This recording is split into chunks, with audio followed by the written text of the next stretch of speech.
3 weeks ago, I bought a drone company at $5.57 a share. As of this morning, it's trading at $4.88. So naturally, this week I bought more. If that sounds insane, stay with me because I want to walk you through exactly why. And at the end, I want you to decide whether I'm being disciplined or just stubborn. Because honestly, some weeks the line between those two is thinner than I'd like to admit. Let's start where we always start, the damage. The portfolio is sitting at about $92,600. We started at $100,000. So we are down about 7.4%, a little over $7,300. 3 weeks into this experiment. I'm not going to dress that up or bury it under a chart with a nice color on it. Red is red, and the red is concentrated in exactly one place, drones. JFB, our largest position, is underwater. Unusual Machines, ticker UMAC, is down about 17% from where we bought it. AeroVironment, AVAV, is down almost 19%.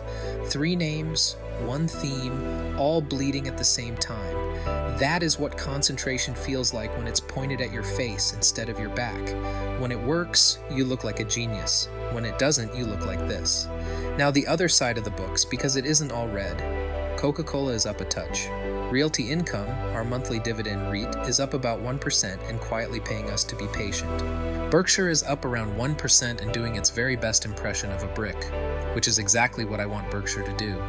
And SentinelOne, the cybersecurity position we opened last week, is basically flat. So the boring half of this portfolio is doing its job perfectly.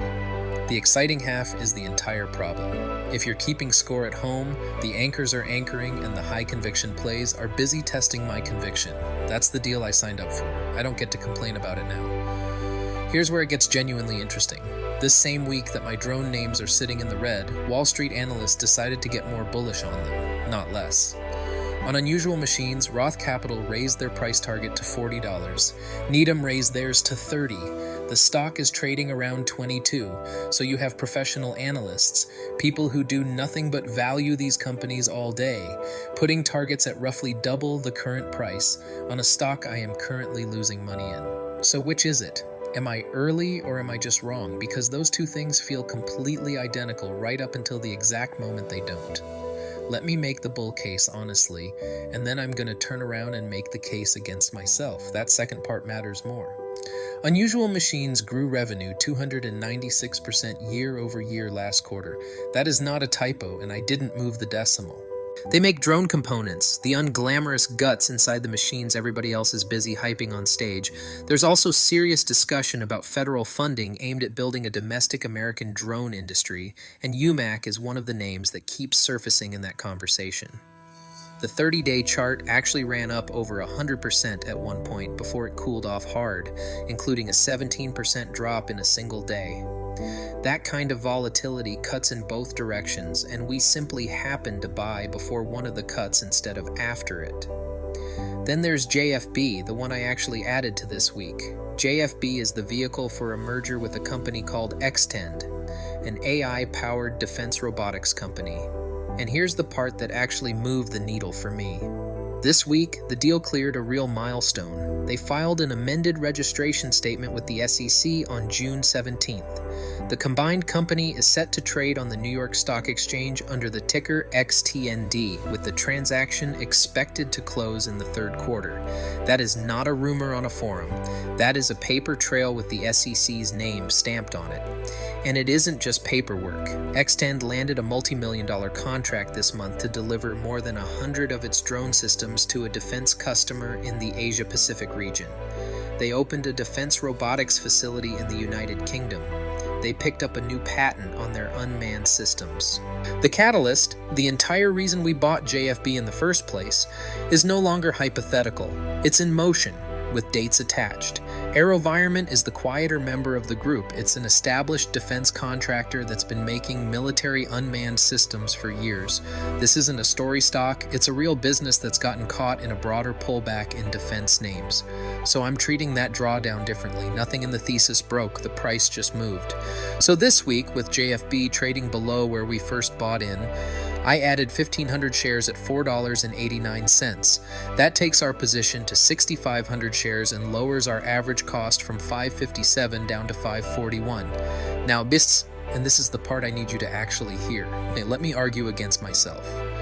Because that's the job, and nobody else online seems willing to do it on their own picks. Averaging down is one of the most dangerous habits in all of investing. It feels smart. It feels brave.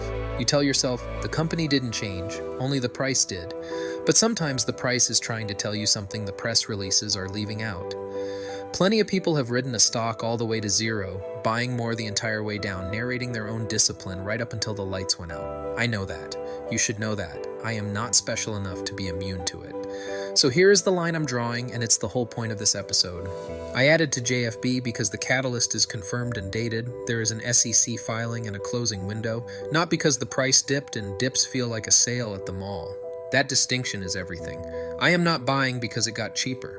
I am buying because the specific thing I was waiting for is actually happening, and the market happened to hand me a lower price while I waited for it. And I sized it like a person who knows he could be wrong. I bought 1,500 shares, not 5,000. I still have about $6,000 in cash on the sidelines. I did not back up the truck on my single riskiest position right before a binary event, because if this merger slips or the market hates the final terms, that is going to hurt. And when it hurts, I want cash left to work with and a portfolio that can take the hit. That, to me, is the entire difference between conviction and gambling. Conviction is sized, so you survive being wrong. Gambling is all in and praying you're right. So what am I watching from here? 3 things: the merger close and anything that pushes that third quarter timeline forward or backward.